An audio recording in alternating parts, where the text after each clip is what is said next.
If it's Friday, the United Nations top court orders Israel to halt its military offensive in southern Gaza.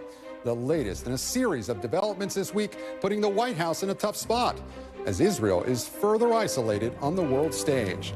Plus, new reporting from NBC News on how the president's team is gearing up for a difficult moment for the Biden family and the campaign, as Hunter Biden's criminal trial on felony gun charges is set to begin. And a possible October surprise? Senior U.S. officials tell NBC News they're bracing for a potentially dramatic escalation in tensions with Russia and North Korea that could come just as voters here are about to head to the polls.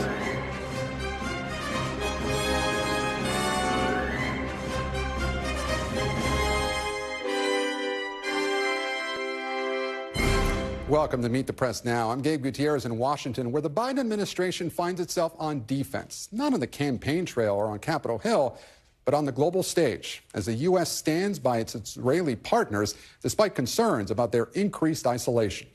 This morning, the UN's highest court ordered Israel to immediately halt its military offensive into Rafah, the city in southern Gaza where hundreds of thousands of Palestinian civilians are sheltering.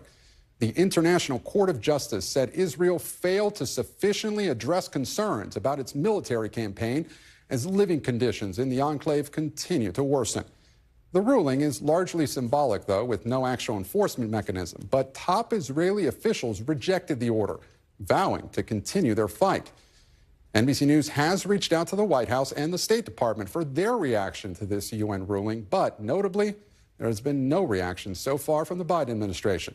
It's been a week of bruising headlines for Prime Minister Netanyahu, starting when a member of his own war cabinet threatened to resign unless Israel adopted a new strategy in Gaza. Then, prosecutors at the International Criminal Court announced they were seeking arrest warrants for top Israeli and Hamas officials, including Netanyahu, for alleged war crimes.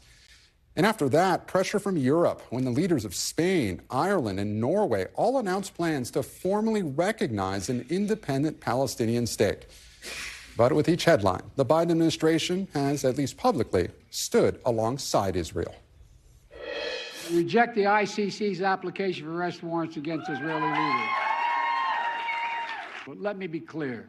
Contrary to allegations against Israel made by the International Court of Justice, what's happening is not genocide. We reject that. What we have seen so far in terms of Israel's military operations in that area has been more targeted and limited, has not involved major military operations into the heart of dense urban areas. We now have to see what unfolds from here. The U.S. position on this is clear. President Biden, as I just said, has been on the record supporting a two-state solution. He has been equally emphatic on the record that that two-state solution should be brought about through direct negotiations through the parties, not through unilateral recognition. It's not just the Biden administration. Yesterday, Speaker Mike Johnson reaffirmed his commitment to Israel and announced that he will soon be hosting Netanyahu at the Capitol to address a joint meeting of Congress. It's a move some Democrats see as a political ploy to further highlight and expose divisions inside their party on the issue. Amid all of this, diplomatic efforts are also continuing behind the scenes. CIA Director Bill Burns is heading to Europe in the coming days, hoping to revive those stalled ceasefire negotiations. NBC News international correspondent Raf Sanchez is in Tel Aviv with the latest. Today's ruling by the International Court of Justice that Israel must halt its military offensive in Rafah is final and it is binding. So technically, Israel, if it does not comply, is breaching international law. But the court has no enforcement mechanism. That would fall to the UN Security Council, and Israel is hoping that the United States would shield Israel from any international action at that forum. Now, just as that ruling was being read out at the court in The Hague in the Netherlands a little after 9 a.m. Eastern, our team in Gaza says Israeli airstrikes were pounding the Al-Shabura refugee camp, which just underscores that there is not a whole lot of optimism inside Gaza or outside that this ruling will actually impact the war on the ground. In terms of potentially a little legal wiggle room, Israel has been ordered by the court to submit a report 1 month from now explaining how it is complying with today's ruling. Some in Israel feel that as long as the Rafah operation is wrapped up by the time that report is submitted, Israel can say that it is complying, even though the judge was very explicit today that this offensive must end immediately. Israel also saying it has recovered the bodies of 3 hostages from northern Gaza. That's a total of 7 hostage bodies recovered over the last week. One of those found overnight. So Ryan Hernandez, he is was a 30-year-old French-Mexican dual national, and the body of his girlfriend, Shani Luke, was found last week. The two of them were at that Supernova music festival when they were killed. Meanwhile, CIA Director Bill Burns in Europe meeting with the head of the Mossad spy agency as well as the Prime Minister of Qatar. And the hope is that he can revive these badly stalled ceasefire negotiations. But frankly, there is not a whole lot of optimism that these talks, which have not produced a ceasefire, which have not got any hostages out since November, will see a breakthrough now. Back to you. Raf Sanchez in Tel Aviv. Raf, thank you. And joining me now is Ali Raf at the White House and NBC News Pentagon correspondent Courtney Kube. She joins me here on set. Ali, though, I want to start with you. What should we make of the fact that we haven't heard anything from the White House about this ruling yet?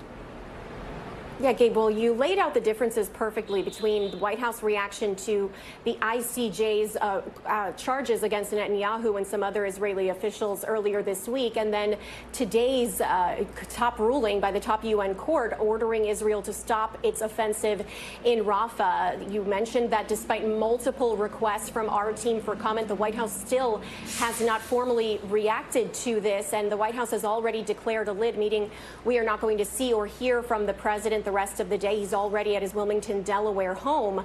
And Gabe, the president has already been walking this fine line since the Israel-Hamas war began. But it really can't be underscored enough how much more delicate of a position these charges, this ruling today, presents to the White House. Because remember, the president has said that absent a robust plan to protect the more than 1 million Palestinians sheltering in Rafah, the United States would not support any major ground offensive by Israel in that area. And so this would force him to really reconsider potential future U.S. aid to Israel. And despite this pause of a weapons shipment of bunker buster bombs 2 weeks ago, we really haven't seen any other changes, even as Israel continues these strikes in Rafah that the White House considers very targeted and specific. So this ruling today really puts the White House in a position where it could choose to accept this and recognize this decision, potentially adding more pressure on Netanyahu, or the alternative course of action, of course, would be to not recognize it and risk having more international pressure on the United States to put more leverage and more pressure on Israel. So still a lot to watch in the coming days on how the White House will react.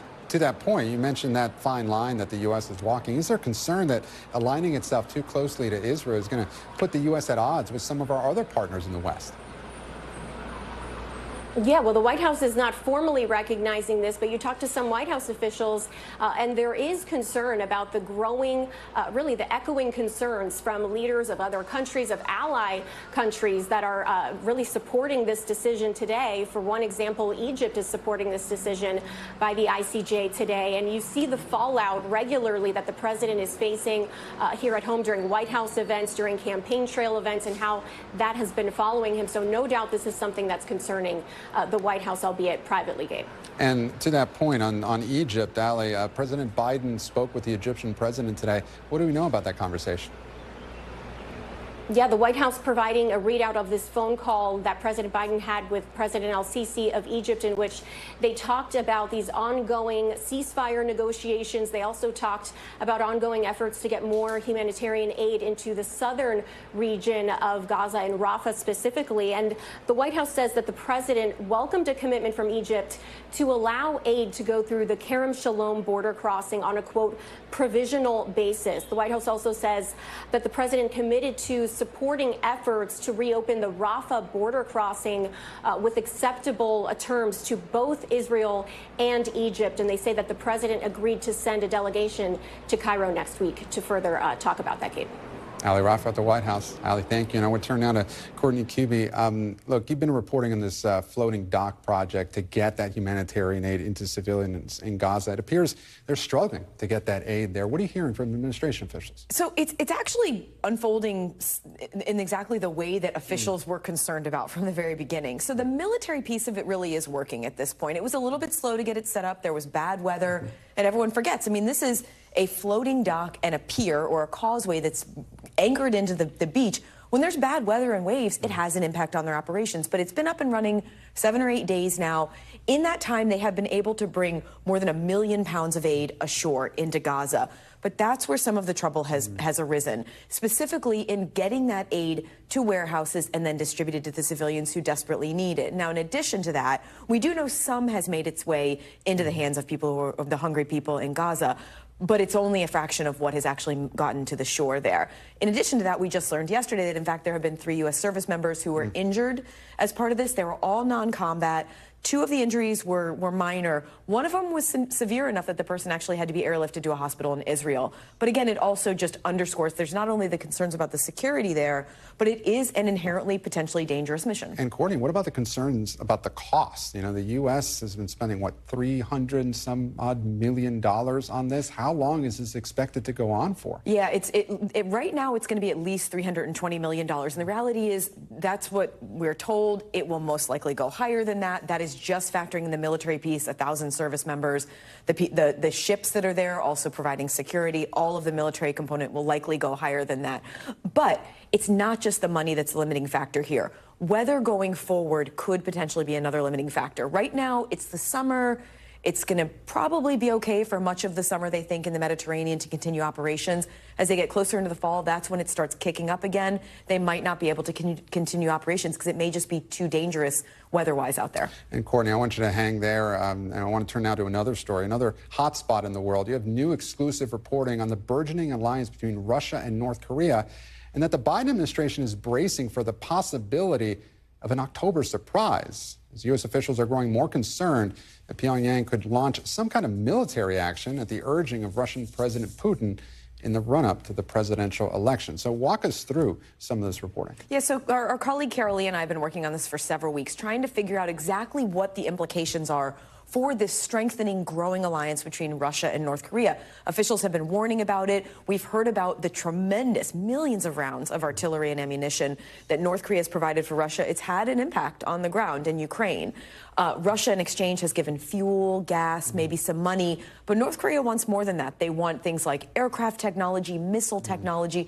And now officials are concerned that some of that technology could be making its way to North Korea and could be a game changer. And what about China? You know, as you know, China's a close partner of both Russia and North Korea. Is there any concern here that Beijing can try and step in here? Yes, absolutely. So Beijing, according to officials, it looks like Beijing is calling a lot of the shots between this relationship and may not be happy with it. That being said, North Korea and Russia continue to strengthen this alliance, this bilateral alliance, to the point where we expect that Vladimir Putin may even make a trip to North Korea in the coming weeks. Officials here are concerned that that could be the time where they seal these deals. In addition to the provocative actions they're concerned about, they're also worried about some new joint manufacturing capabilities that Russia could help North Korea with inside North Korea. Yeah, certainly a lot to consider there. So, Courtney, you know that former President Trump has touted, you know, his apparently strong relationship as he sees it with Kim Jong-un. Has the Biden administration reached out at all to North Korea at this point? They have. In fact, some think tank experts have said they think it could be as many as 20 or even 24 times that there has been an effort to reach out to North Korea. But the reality is there has not been any diplomatic overture, and that's one of the reasons that officials are so concerned. 2024, it's an election year. North Korea tends to increase their provocative actions during an election year. Historically, that's been pretty consistent.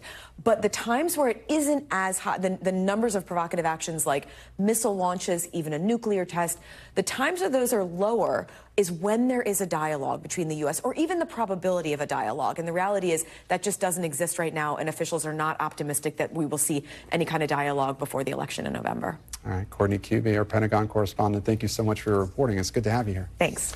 And coming up, a look at RFK Jr.'s little-known pick for vice president, Nicole Shanahan, and her political journey from Democratic donor towards some fringe political movements. But first, how the Biden team is preparing for a new phase of their battle against Donald Trump after his hush money trial is over. You're watching Meet the Press now.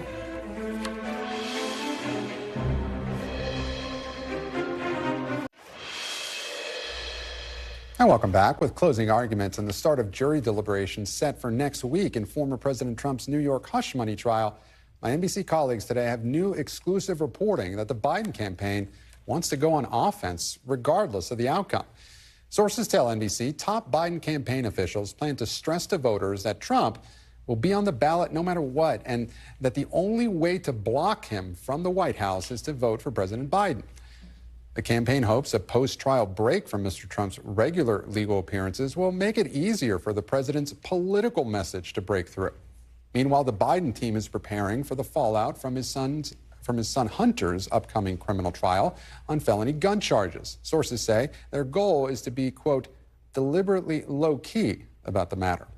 Hunter Biden appeared in court today for a pretrial hearing ahead of his trial, which is set to begin June 3rd. And joining me now from Wilmington, Delaware, is NBC News Justice and Intelligence correspondent Ken Dilanian. And here on set with me is NBC News White House correspondent Mike Memoli. Thank you both for joining us. And Ken, I want to start with you. What did we hear from both sides in today's hearing? Both the government and Hunter Biden made several motions about what evidence could be admitted. So who ended up with the better score sheet? It's hard to tell, Gabe. I would say that the judge really gave both sides most of what they wanted, and none of this was terribly consequential, setting the stage for the beginning of this trial on June 3rd. Essentially, the judge is going to allow the prosecution to, for example, quote from Hunter Biden's memoir. They're going to allow the prosecution to cite evidence from that infamous laptop and other electronic devices. There's a summary sheet with 18,000 pieces of evidence that include emails and text messages and photos. But the judge is going to allow Hunter Biden's attorneys to challenge the authenticity of specific messages if they can do that on a case-by-case basis. So that's an interesting thing that we'll see at the trial. The judge granted requests by the defense to exclude certain testimony that's negative about Hunter Biden, for example, any reference to the other criminal case against him out in California, that tax evasion case, and any reference to his being discharged from the Navy after testing positive for cocaine. The government is not allowed to portray his lifestyle as extravagant, but they are allowed to talk about his drug use and the things that he did around the drug use, which is quite unflattering. So basically setting the stage for what is a very important trial. And Ken, Hunter Biden himself was in court today, as we mentioned. How did he react to the proceedings? He, according to the folks who were inside and watching him closely, he was a careful observer of the proceedings. He consulted with his lawyers on occasion. He paid close attention. Special counsel David Weiss was also there consulting with the prosecution team. It's just a reminder, though, that Hunter Biden walked away from a plea deal that was to misdemeanors resulting in no jail time. And now he's facing a maximum of 25 years in this case alone. Now, that won't be the sentence, but that's the maximum, and 17 years maximum in the tax case out in California. So he is in some very serious trouble facing felony charges, Gabe. So, Ken, you've mentioned that California case a couple times. He faces tax charges there. What's the latest on that trial, on those proceedings? Yeah, it's been postponed. It was originally scheduled to start at the end of June. It's now going to start in September. Arguably, that's the more serious of the two cases. This gun charge, while very serious, is rarely prosecuted, and there's a constitutional argument against it that Hunter Biden may win ultimately. But the tax case is very cut and dry. He's charged with felony tax evasion, and there's a lot of evidence that he didn't pay his taxes. Question about criminal intent, and that's going to be a longer, more involved, more detailed trial out there, Gabe. Ken Dilanian live for us in Delaware. Ken, thank you. And I want to turn now to Mike Memoli. Mike, the Biden team says they're going to be low-key but is the president going to be able to adhere to that once the trial gets underway? That's a big question, right? I mean, the overarching theory of the case from the Biden team, whether it's the Trump trial or Hunter Biden's legal woes, has been to stay quiet because of the fear of being seen as interfering in judicial proceedings. Of course, the president is the head of the executive branch and the Judiciary Department. But the other part of this is they're taking their cues from the president. They say he's reacting to this as a father, not as a president. And there's a fear of creating the same kind of circus atmosphere around Hunter Biden's trial that we have seen in New York around Donald Trump's. And so they want to be ready to respond to the extent that some of the discussion that may come up in Wilmington involves then Vice President Biden's conduct, whether his son was influencing decisions in the Obama administration when the vice president was playing an important role in foreign policy. But otherwise, they plan to stay out of it. And we've seen in the past, the First Lady and the president have at times been asked about their son, and they respond forcefully. They defend their son. And so to the extent that we may hear from them, it may be in situations like that. And Mike, this is a very difficult time of year for the president. As you know, it's around the anniversary of his son Beau's death. How does that add to how all of this is going to affect the president? The timing of this, I think, is what has so many people around the president feeling very concerned about this moment for the president, right? You can draw a direct line from the death of Beau Biden 9 years ago next Thursday to the substance abuse issues that exacerbated for Hunter Biden, the journey that he went on. Remember, when Biden was holding the first big rally of his campaign in 2019, there was a seat for Hunter Biden that was left unfilled because he was in the depths of his addiction at this point. So the president and the First Lady have said that they're very proud of their son for the recovery he's made, and they're first and foremost concerned about seeing him continue on that road to recovery. Well, it's certainly something Republicans are going to keep hammering the Biden administration about. But I do want to turn to your reporting on how the Biden campaign plans to handle former President Trump's hush money trial, whatever verdict is handed down, the aftermath of that. What's this about a more aggressive posture? What are they going to be changing? Gabe, it's such a measure of what an unusual campaign we're in that one candidate has been facing a criminal trial, and it's the other campaign that feels like it's hurt them, right? It is really remarkable. I was on the road this week with the president, and one senior campaign official actually made the handcuff gesture, said, we feel we've been handcuffed because we haven't been able to press our case, get the message out. Even though it's Trump that can't, he says he's locked down in court and can't go campaign as much, but the Biden team is actually handcuffs. And so as they're looking at the end of the first Trump trial, we don't know if we'll see another one before Election Day, they're looking for this as an opportunity that they need to pounce, right? The whole issue for them is making it clear to voters, you may not like that this is a rematch of Trump versus Biden, but this is what you get. And so it's now not about the courts taking care of Trump at the ballot box. It's us at the ballot box, and that's similar to what we saw 4 years ago. But Mike, why wait until there's a verdict? Some critics of the way the Biden administration and the Biden campaign is handling this, they say, why not go out now and make more of a deal about it? They certainly didn't want to play into what Trump has been saying all along, that this is a political prosecution, that this is his political opponent trying to clear the field of his enemies. And so that was a big part of it. So the end of the trial does give them the opportunity to be a bit more aggressive. And this is part of the larger strategy of the Biden team wanting to get under Trump's skin, too. One of the things they're considering is calling him a convicted felon, of course, if he is convicted, right? Not a former president. That would be something that maybe carries to a debate stage next month when they're two are sharing a stage. And so there's obviously the president wants to beat Donald Trump, but to the extent that he's struggling to do so, maybe Trump will beat himself. And that's been part of the sort of aggressive approach lately. And on that point, we're certainly looking forward to that debate next month. How does what's going on now and whatever happens with the verdict, how does that factor into the preparation for that debate specifically? Well, we saw the campaign laid out in a memo sort of some of the strategy leading up to the debate, which is to use some of these big moments to tee up what the president hopes to accomplish on that debate stage. The debate is going to take place just a couple days after the anniversary of the Dobbs decision, right? The president wants to get forcefully out there that you are the one who set the path for reproductive rights being at risk. You're a convicted felon. He might be able to say that on a debate stage. Also, the anniversary of the Uvalde shooting that is being marked today, the Pulse nightclub also coming up. So they want to use these moments as sort of organizing events leading up to the debate, which they feel like is going to be an inflection point in this campaign. It is the choice. They hope to finally get it through to voters because the polls still show there's a lot of doubt about that. Mike Memoli, our White House correspondent. So good to see you here on set. Instead of in the booth. Exactly. And after the break, on the ticket and under the radar, NBC News takes a closer look at RFK Jr.'s running mate, Silicon Valley philanthropist Nicole Shanahan, her politics, her influence, and her controversial embrace of some fringe beliefs. That's next. You're watching Meet the Press Now. Stay with us.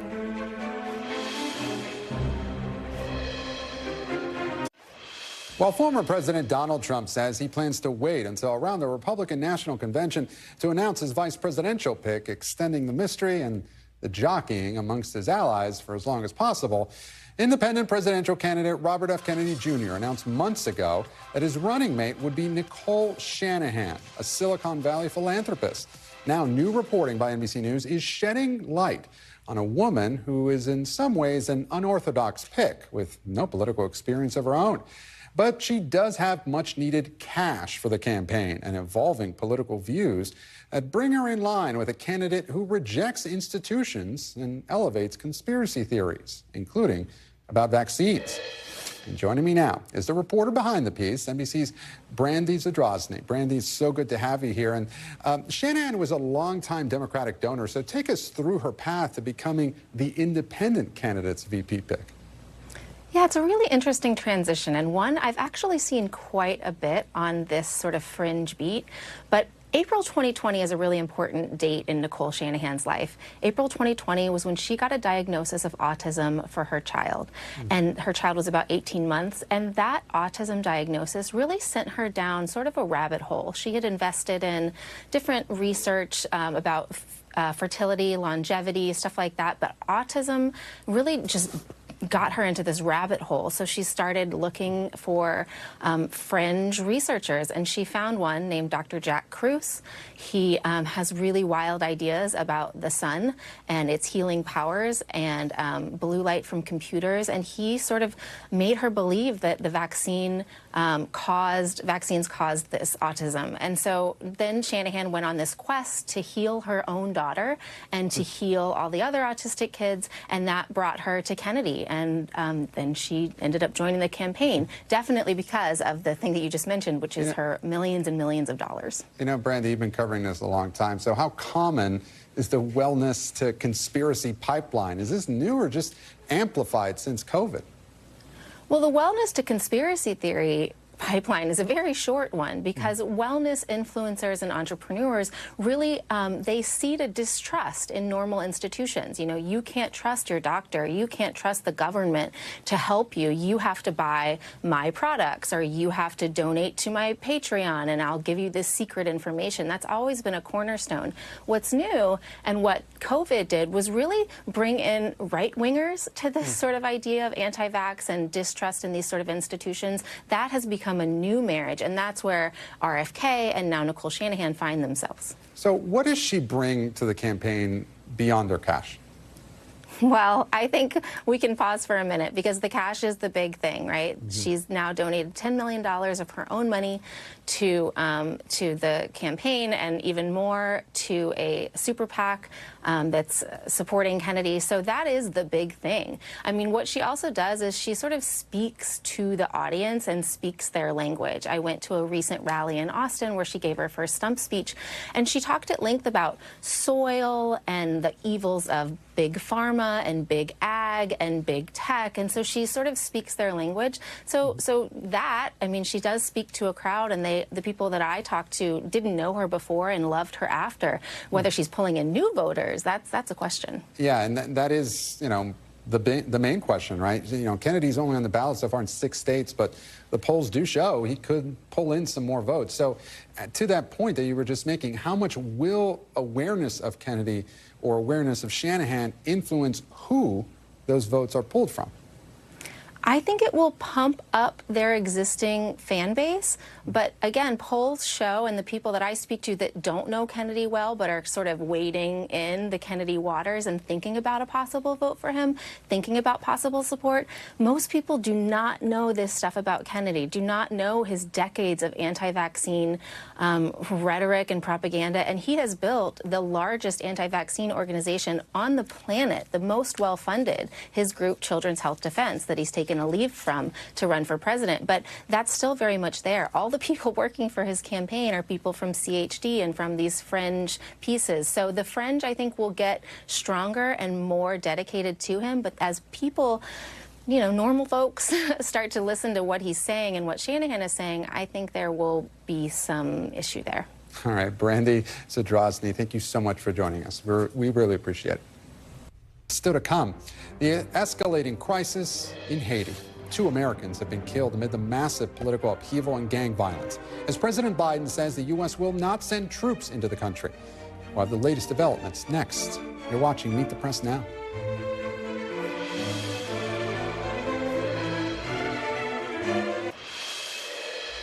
Welcome back. For months now, really years, we've been following escalating violence in Haiti. And today we learned that violence has taken the lives of 3 missionaries, including 2 Americans. According to their families, Davy Lloyd and his wife Natalie, just 23 and 21 years old, were shot and killed by armed gangs along with a Haitian colleague.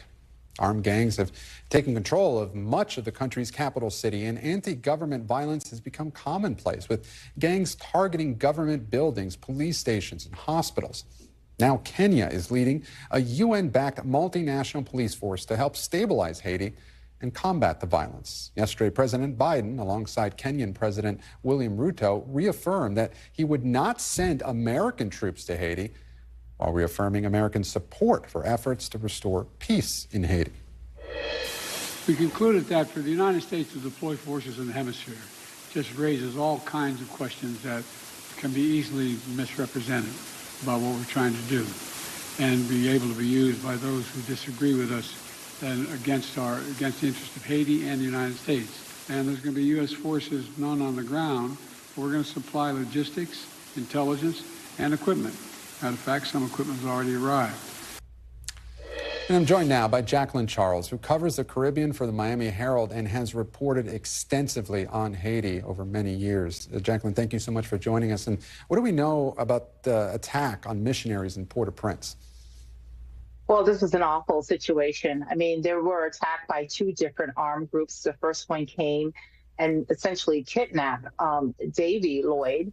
And then they left after looting the place, and he was freed. And then soon after, another gang came, said they were coming to help. And then shots were fired. And next thing we know, that the house they were in was set on fire. And it was reported that they had died, that they were basically killed. Jacqueline, we've been hearing from the family members that it really is just so devastating to hear. But put this in context for us. You know, I've been down to Haiti many times. You know, we've been reporting on Haiti for many years, and it always seems that we keep talking about how violent it is down there, especially, you know, after the assassination several years ago. But put this in context for us. You that have been reporting on this for so long, how bad is the violence now as compared to, say, 3 years ago? No, I mean, the assassination of Haitian President Jovenel Moïse 3 years ago has clearly escalated the violence. I mean, you see the gangs are targeting everything and everyone. The Lloyd family, they've been in Haiti for 26 years. Davy's first language was Creole. They provide schooling for 450 kids. They're no strangers in this community, but yet they were not protected. And also the average Haitian. I mean, today, that's the situation. And Jacqueline, we just played part of that news conference yesterday with President Biden, and he alluded to this, these questions that could come up if the U.S. were to send troops into Haiti. What type of questions is President Biden trying to avoid here? Well, you know, ironically, this all happened on the day that everybody anticipated or expecting for the Kenyan troops to land in Haiti. That did not happen. You know, the U.S. has this very torturous history with Haiti. They sent in Marines to turn the century state for 19 years. But yet at the same time, people are saying, where are the Americans? Why is it not American troops? Why do they have to go all the way to Kenya? So he was addressing this for the first time publicly. Why is it that you will not see American troops on Haitian soil? And Jacqueline, to that point, there was a Kenyan journalist in that press conference who asked some very pointed questions of his leader. There's a lot of domestic opposition to sending in that police force in Kenya, right? There is a domestic opposition, but, you know, Ruto is trying to promote Kenya as being on a global stage. He says that this is not their first peacekeeping type operations. They've done, over 40 in over 40 countries. So they're experienced with this. So we have to wait and see. What I wanted to know is what's plan B if this doesn't work. Of course, everybody's hoping that there's progress, but if it doesn't, what is the next option that's available? And realistically, what are the chances here that the Kenyan forces, and look, it's a multinational force, they're being led by Kenya, but what are the chances that this could succeed with the gangs in control of so much of the capital? I have to tell you that this has been going on, its current escalation since the 29th of February, and the Haitian police have beaten back the gangs The airport hasn't fallen. The National Palace hasn't fallen. Neither has the central bank. These are all been targeted. So they have done an admirable job. But of course, they've been going at it. They need the assistance. But this is going to be a real test. Are the gangs going to put down their guns, or are they going to challenge the forces? We don't know. This has never been tried before. In the past, it's always been UN peacekeepers. It's been thousands and thousands. Today, we're talking about maximum, maybe 2,500, maybe 3,000. And these are forces that don't speak the language, and this is the first time that they're going in. But at the same time, Kenya is the only country that raised their hands and says they will do this. Look, in terms of a long-term plan, is there any solution here that does not involve involving the gangs in some way into the political system here? Is there any way to cut them out completely, given that they're such a part of daily life in Port-au-Prince? So, of course, some of them have raised this, but this is not a conversation that Haitians are willing to have at this point. I mean, so many of them have been victims of the violence, of the kidnappings, of the gangs. We're talking about 300 gangs. Where do you begin to put anybody at the table? The long-term solution is to create some kind of a space so that Haitians can come together and figure out what is the future for their country. How do you prevent young kids from going into these gangs? I mean, we're talking about teenagers. We're talking about people in communities where the government is basically absent. They don't exist. So the gangs are the ones that are providing law and order. So when you get this space to breathe, to get some security, now you have to start giving Haitians a reason to hope again, a reason to live, to want to live. Jacqueline Charles, who covers the Caribbean for the Miami Herald, thank you so much for joining us here. We appreciate your expertise. And still ahead, the latest in Donald Trump's search for a vice president, as former rivals rally around him, competing for a spot on the ticket or a top job in a second Trump administration. The panel is next. You're watching Meet the Press Now.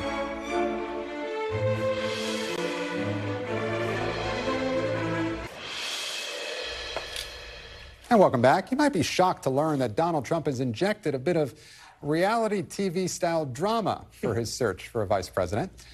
And we've seen a number of potential picks competing for his affection with public praise or courthouse press conferences. Talking local news at his South Bronx rally yesterday, Trump name-checked 4 potential picks and left the door open to dozens more, while saying he's in no rush to make a decision. Take a listen. Share with me your top 3 candidates for your running mate at this point. Well, we have so many. I don't want to do that, but we have so many. You could take people like Ben Carson. You could take people like Marco Rubio, J.D. Vance. I mean, there are so many. Elisa's doing a fantastic job. But I could go on for quite a long time. We have many people that would do a really fantastic job. Do you have a timeline on when you'll make the decision? I think sometime during the convention.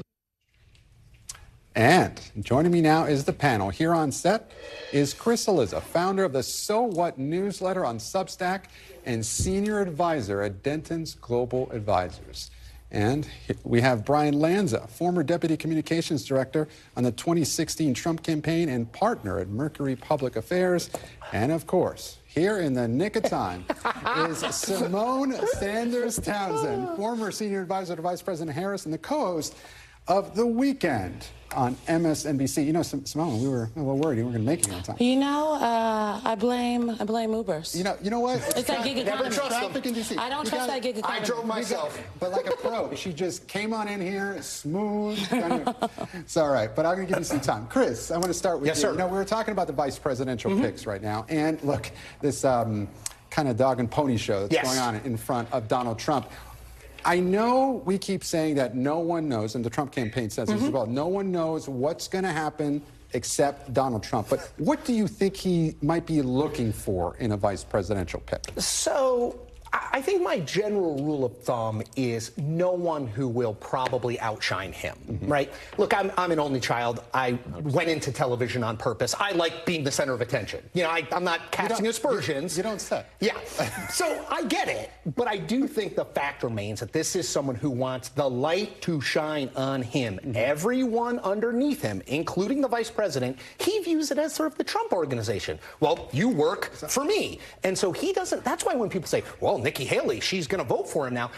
I think Nikki Haley probably has a little too much star power and a little too much interest in independence for someone like Donald Trump. So I want to play something that he told one of the local stations in New York yesterday at his Bronx rally, talking about Nikki Haley. He was asked about that. Let's take a listen. I think she's going to be on our team because we have a lot of the same ideas, the same thoughts. I appreciated what she said. You know, we had a nasty campaign. It was pretty nasty. But she's a very capable person, and I'm sure she's going to be on our team in some form. Absolutely. I'm sure she's going to be in our team. You know, Nikki, some of her supporters have been saying, or some of the Trump folks have been saying, look, he needs to go after her supporters. Is that all we're going to get of Donald Trump going after Nikki Haley's supporters? Didn't seem too enthusiastic. I think we've seen it already. I mean, if you look at the issues why Nikki Haley said she's supporting President Trump, there are clearly foreign affairs issues. It was Israel, it was Afghanistan, and it was Ukraine. Those are issues that her and President Trump line up more so than even Joe Biden.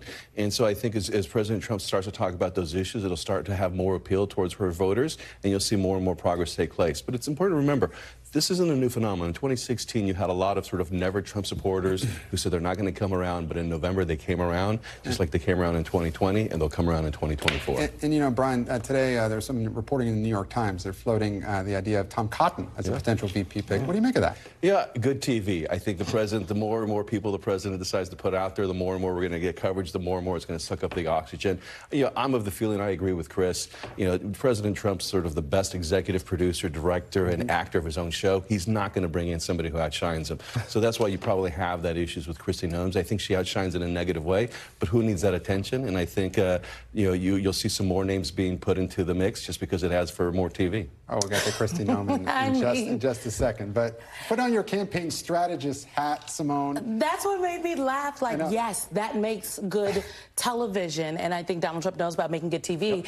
But we are talking about a vice president is literally there in the event that anything happens. I mean, that is the role of vice president. If anything happens to the president, this is the person that could step in and is ready to be president on day one. And the idea that he is picking out of central casting is laughable, but it's also concerning. And so I think that some of the campaign professionals on his team, folks like Chris LaCivita, who has run a number, who's a veteran of campaigns in Virginia, has to be like pulling his hair out, like, sir, please, this is the vetting. But again, Donald Trump's going to do what he wants to do, and whoever he picks will have to face Vice President Kamala Harris in a debate. Just quickly to add to Simone's point, I think she's 100% right. And I'll add, just as a reminder, you know, Donald Trump is not 52. Yeah. Donald Trump is 77. That's right. I sort of broadly agree with him that, like, the VP doesn't make that much difference. But in this situation, he's 77 years old. I know Joe Biden is 81, but still. We've learned what a bad pick does. That's right. It draws you down. Symone, from, you know, a campaign strategist perspective, is there any vice presidential pick at this point that Democrats either are scared of, concerned about? Is there anyone they would like to see less? I mean, I think at the end of the day, whoever he picks, Donald Trump's name is at the top of the ticket. The nature of the vice presidency and of the running mate is that your name is on the door, but it's number 2 on the door, not number 1. Yeah. It's literally you got to go along with the get along. And so I think any of the picks, they're going to have their issues because of the name at the top of the ticket, not they themselves. I do think vice presidential picks matter. Running mates can make a difference. In 2016, Mike Pence was chosen primarily because he was a political professional. He could get the evangelicals. Right. Normal Republicans were like, this is somebody we trust. But what does Tom Cotton get? Exactly, which is why I think it is good. I think it is just fodder for the conversation. I don't know if he is a serious contender. Yeah. And speaking of the conversation, there's something else that a vice presidential pick can bring. In this case for RFK Jr., Nicole Shanahan, it's a lot of money. Yeah. So does that make Doug Burgum perhaps a more viable pick? Yeah, so Burgum is interesting. Just to my original point, his probably greatest 2 recommenders to Trump are, he's kind of boring, right? He's the governor of North Dakota. I mean, look, I'm not the governor of North Dakota. I give him credit. He's run for office. He succeeded. But he's not a big presence. We saw that during the campaign. And he's rich. Now, that doesn't mean he's going to dump a bunch of money into the campaign, but I think you got to get in Donald Trump's melon a little bit, right? And I think inside his head, he thinks people who are wealthy are, number one, sort of like him, and number one, have succeeded in some broad way because of their merits. Now, we can have that debate, but I do think he views himself, I'm a billionaire, I want to surround myself with other people who are, Burgum is a billionaire, I want to surround myself with other people who are very rich because they're successful, and those are the kind of people I want to sort of affiliate myself with. I'm curious to get your take on another potential VP pick, Kristi Noem. It's no surprise that her poll numbers have plummeted since that, you know, that story came out about the dog. It turns out that, you know, killing your own dog doesn't go over too well. But do you think that, you know, what do you make of her? I mean, what do you make of that? Is the only test here, you know, loyalty to Donald Trump? So yeah, I've written and talked about this. Like, my dark horse 3 months ago was Kristi Noem. And now I'm like, well, I know that's on the record. People are like, well, you said she was a dark horse. It's like, well, I didn't know that she had murdered a 14-month-old dog. Like that, I did not see that coming. So, and that she admitted to it. Yeah, well, proudly admitted to it. Proudly admitted to it. Right. Right. And Took it double, as and double down. I'm tough. I also killed a goat. Leadership. Right. So I think loyalty does matter, but there's a lot of other people who have been plenty loyal to Donald Trump who haven't killed a puppy and bragged about it. I'm always hesitant to predict what Donald Trump's going to do because he's Donald Trump. I mean, Symone makes the point. What Donald Trump's going to do, who really knows? I would be stunned if Susie Wiles and Chris LaCivita, the two top people who are serious, real campaign people for Trump, are like, yes, let's include Kristi Noem in the cricket story in our final three. Well, we talked a little bit earlier in the program about the Biden campaign looking to take a more aggressive stance when it comes to Donald Trump. And today they just released an ad narrated by Robert De Niro. Let's take a listen. We knew Trump was out of control when he was president. Then he lost the 2020 election and snapped, desperately trying to hold on to power. Now he's running again, this time threatening to be a dictator, to terminate the Constitution. If I don't get elected, it's going to be a bloodbath. Trump wants revenge, and he'll stop at nothing to get it. So that ad, Symone, does it do it? Is the Biden campaign getting more aggressive? Is that the more aggressive tone? Do you think that's going to work? Look, I think this is two-pronged. First of all, I think this is one of many steps that they're taking, and we're going to see this as we get closer and closer to that debate. I think the first prong is getting inside Donald Trump's head. He does not like, he likes to call everybody else names. He doesn't like to appear weak.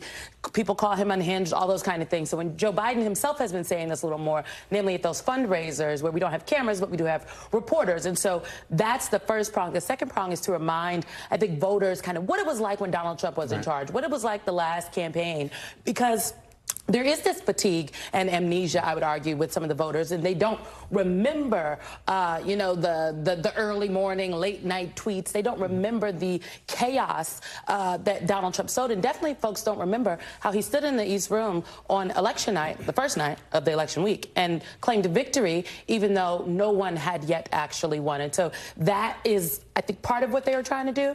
And who doesn't love Robert De Niro? I mean, everybody. Exactly. Democrats, Republicans, Independents. Come on. So, Bryan, I want to go to you.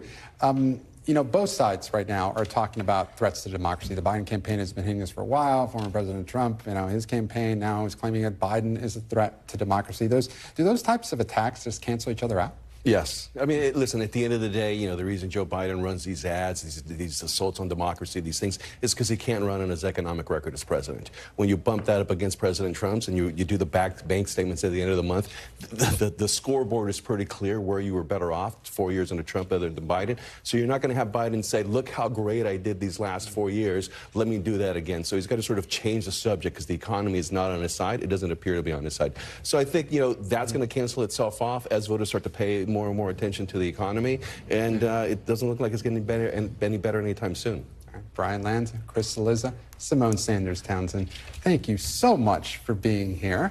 And we will be back on Monday with more Meet the Press Now.